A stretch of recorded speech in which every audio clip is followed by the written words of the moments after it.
One of the first things I like to do when I start working with new parents is to help them get clear about how addictive behavior affects the entire family system.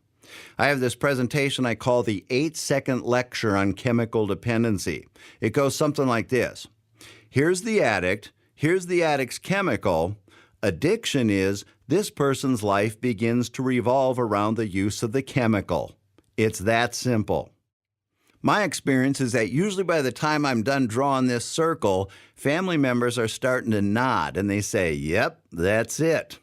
And then I'll say, since we saved so much time on that, we can move ahead to the 8-second lecture on codependency, which goes something like this.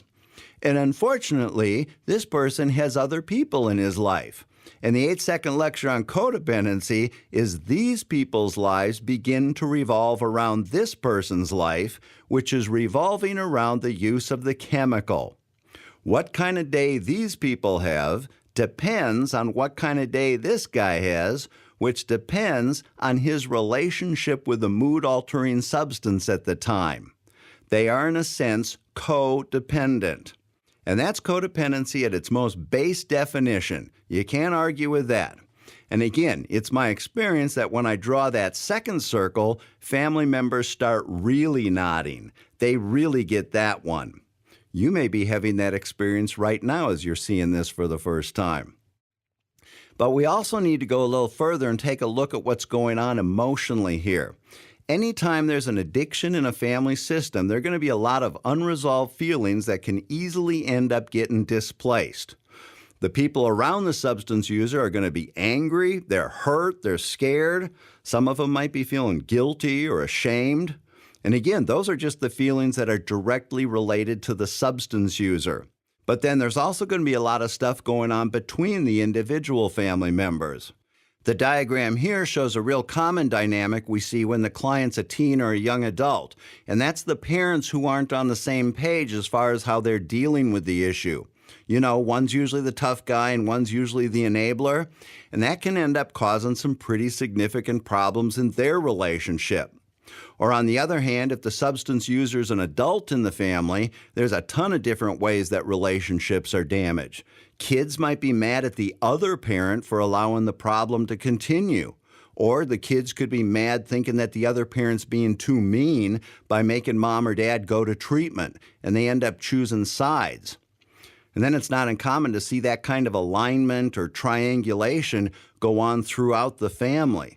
Adult siblings stop talking to each other. In-laws might chime in with their opinion about what's going on. So you see what this can end up looking like. Then we can't leave out the person who's actually at the center of all this. Even though they're identified as one who's causing all the problems, they've got feelings too. They're probably angry, mostly because of how the people around them are responding to their behavior. But underneath that, there's a good chance they're scared, because on some level, they probably realize that they keep messing up and they're not able to stop, and they're not sure that they're ever going to be able to change. Add to that, then, they probably got some guilt and shame about their behavior, but they're sure not going to let on to that. Then there's the underlying issues that might be the whole reason that they're using in the first place. And the bottom line is, this whole family system becomes just a mess of unresolved feelings. And that's what we've got when a family enters into treatment.